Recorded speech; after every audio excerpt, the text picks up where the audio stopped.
football happening tonight, and people will have to bundle up for these games. Yeah, it's going to be cold outside the wind. Those temperatures are actually going to fall into the 30s. It'll stay windy, but the wind will slowly die down as we go through the night. It was so windy today, I was going to go to the gym. Came out my front door of the apartment. The wind just blew my 500-pound self back inside and said, not today. That's how windy it was. But yes, anyway. It was bad. Exactly. That wind, you can see it right now shaking the cameras out there. The winds have died down a little bit. Earlier, they were gusting between 40 and 50 miles an hour, but now mainly down between 20 to 35 miles an hour with those winds. But temperatures today, with that northwest wind cloud coverage, 10 degrees below average, all of us.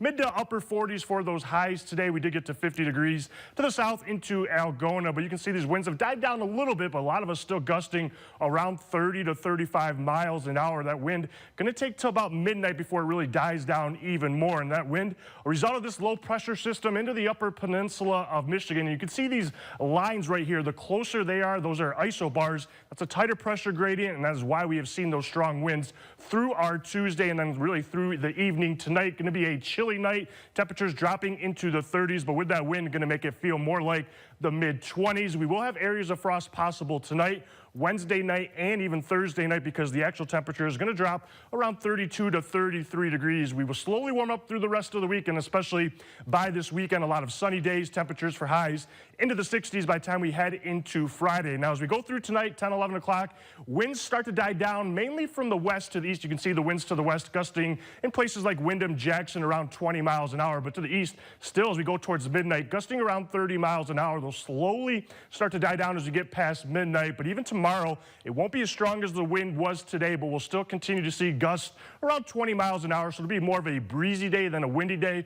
But it'll take about till Thursday for those winds to officially calm down. Now, it's going to be a cold night. Overnight temperatures, again, dropping around the freezing mark. To the west, we could dip into the upper 20s, and then you combine that with the wind that we'll have through the night into tomorrow. We're just going to feel more like the low to mid-20s by the time you head out to work or school tomorrow morning. Same for Thursday morning. Those temperatures are going to feel like the mid-20s as you head out the door. So some chilly nights, mornings ahead, but we will start to warm up as we go through the week. Those overnight temperatures this weekend jumping into the low 50s, so about 15 degrees above average. As far as those high temperatures, we'll be around 50 tomorrow, mid-50s for Thursday, but we'll jump into the 60s Friday through Sunday. We'll start to go back down with those temperatures next week as we watch an early week system that could bring some more rain and wind as we head into next week. Tonight, windy, chilly, bundle up. If you're headed outdoors, temperatures into the 30s. Again, with that wind, going to feel more like the 20s. Tomorrow, the sun does return. Still going to be a breezy day. High temperatures a little bit warmer, around 50 degrees. We'll have some nice days ahead, though, especially Friday through the weekend. Those temperatures slightly above average into the low to mid-60s. Overnight temperatures